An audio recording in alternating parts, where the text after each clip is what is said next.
میدونم مشکلات بسیار زیاد و خیلی اذیت شد تا تونست که از اون در توانایی‌هاش برسه. نمایشگر هم واقعا توی یه سال خیلی سنگ تموم گذاشت. مرسی به آقایون، باعث افتخار منه که با این دو نوازنده نوجوان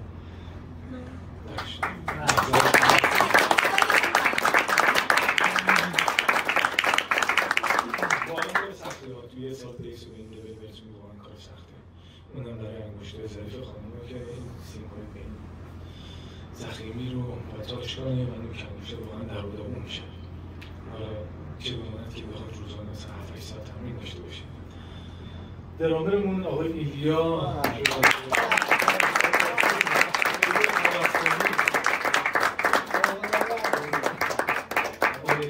واقعا عجوبه‌ایه. چرا؟ چون الان تازه 2 ماهه که به ما جوین شده و در عرض 1 ماه رسون کارو و تو ماه دوم مچ شدیم مثلا. و این کار بسیار کار سختیه برای درامر. اونم درامری که تمرین نداره.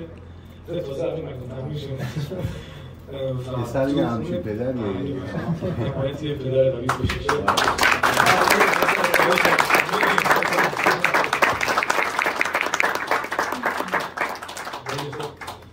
ایلیا واقعا خودش رو خوب رسونه و این نشون دهنده استعداد و توانایی این دهه است.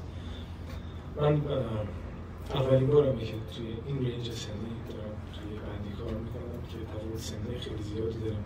چیزا 20 سال ولی باید میشه خیلی ریلکس هم دارم ساز میزنم و احساس خیلی خوبی دارم و بسیار بهشون اعتماد دارم. ما باید هر کدومون به نوجوانا و به بچه‌هایی که توی این قضیه سنی هستن این فرصت رو بدیم که توی پروژه ها توی کارهای ما توی این شرکت بکنیم و بتونیم از اون تجربه کسب کنیم. امیدوارم که از کارمون امشب تا اینجا خوشتون اومده باشه. اگه خوشتون اومدید تشریف. مرسی از استاد.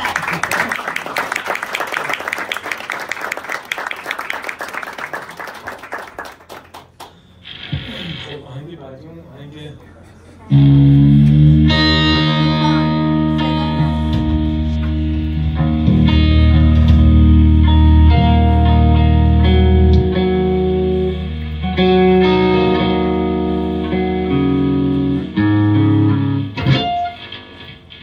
آهنگ مسیر سخت هست. یه آهنگ خیلی قدیمی که 5 سال نشد. ولی خب خودم خیلی دوستش دارم. رفتارم داشته باشه. امیدوارم خوشتون بیاد.